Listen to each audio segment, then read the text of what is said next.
खरा उदाहरण आहे का? हा, एक महाराज चोरी करणारा मनुष्य एका सावकाराच्या घरी गेला. आता सावकाराचं भले मोठं घर होतं महाराज, दारू मोठी, खिडक्या मोठ्या, आणि त्या चोरानं त्या घरामध्ये पाठीमागून प्रवेश केला. पाठीमागून प्रवेश केला, खिडकीतून आत गेला. आत गेल्यानंतर काही घरातलं धनधान्य, पैसा, सोनं नाणं भले मोठं गटुडं बांधलं, आणि गटुडं बांधल्यानंतर ते गटुडं खांद्यावरती घेऊन चोरानं खिडकीतून उडी मारली. तसं त्या बंगल्याच्या पाठीमागच्या बाजूला एक गोठा होता, म्हशीचा गोठा होता, आणि त्या म्हशीच्या गोट्यातून ज्यावेळेस त्या चोरानं उडी मारली त्यावेळेस त्या म्हशीच्या गोट्यातून एक आवाज आला. तेवढ्यासाठी एवढं तर एवढ्यासाठी केवढं. काय आवाज आला? तेवढ्यासाठी एवढं तर एवढ्यासाठी केवढं. हा आवाज त्या चोरानं ऐकला आणि तो सावध झाला. अरे कुणीतरी आपल्याला पाहिलं. त्या अर्थी आवाज आला, त्या अर्थी आपल्याला कुणीतरी पाहिलं म्हणून मला तो कावरा बावरा झाला. त्याला वाटलं आता आपली चोरी सापडणार, मी सापडलो जाणार, मला शिक्षा होणार. अरे आपल्या सावकाराच्या ताब्यात जर मी गेलो तर मला कायम साथ बसावं लागणार. तो कावऱ्या बावरा झाला, मला भेला लागला. परत एकदा आवाज आला, तेवढ्यासाठी एवढं तर एवढ्यासाठी केवढं. तेवढा आवाज आला त्याला, आणि आवाज आल्यानंतर त्यानं मला त्या आवाजाच्या दिशेने ज्यावेळेस गेला त्यावेळेस पाहिलं की एका म्हशीच्या मुखात आवाज. एक म्हैस बोलत होती, आणि कोणती कीर्तनातली म्हैस बोलते, कीर्तनातला पक्षी बोलतो. का बोलतो? सिद्धांत घेण्यासाठी हो, हे तात्पर्य आहे.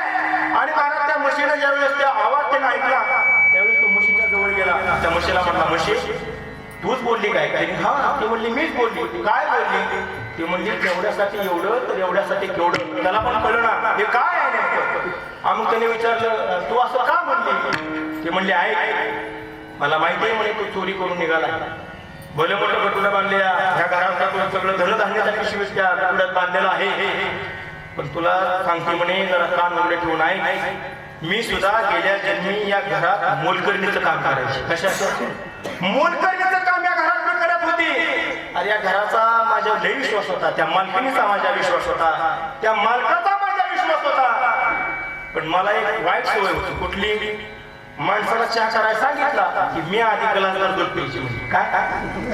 हा, माणसाला कोण जर पिवणारा आला चहा करायला सांगितला तर मी आधी दूध पिऊन काय व्हायचे, मला एक ग्लास दूध लागायचं. पण एवढं मी दूध पिली त्या घरचं, अरे एवढं दूध मी पिली, एवढं माझ्याकडनं कर्म वाईट घडलं. त्याचा परिणाम म्हणून त्या दारात मी आज म्हैस म्हणून धार द्यायलाय, दूध द्यायलाय.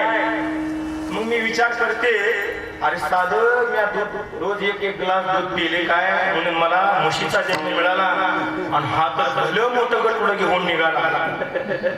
ह्याचं काय? ह्याला तर किती मोठी शिक्षा भोगावी लागेल. मग म्हणती तेवढं दूध पिली म्हणून एवढी म्हैस झाली, आणि तू तर केवढं मोठं गबाळ घेऊन चालले. त्या तेवढ्यासाठी एवढं तर एवढ्यासाठी एवढं. काय भोग असतील महाराज, आणि ते भोग आपल्याला भोगावं लागते. तुम्हाला बरंच सांगतो, ते भोग भोगत असताना त्याचा आपल्याला चक्रव्याध व्याजाने ते परत करावं लागतं. आणि ते केलं. महाराज सांगतात तुम्हाला कर्म चुकवता येत नाही, जसं कर्म तसं फळ. जगी जीवनाचे सार आपल्याला आपण रोज गीत ऐकतो, घ्यावे जाणून सतबर, जैसे ज्याचे कर्म तैसे फळ देतो ईश्वर. जैसे ज्याचे कर्म तैसे फळ देतो.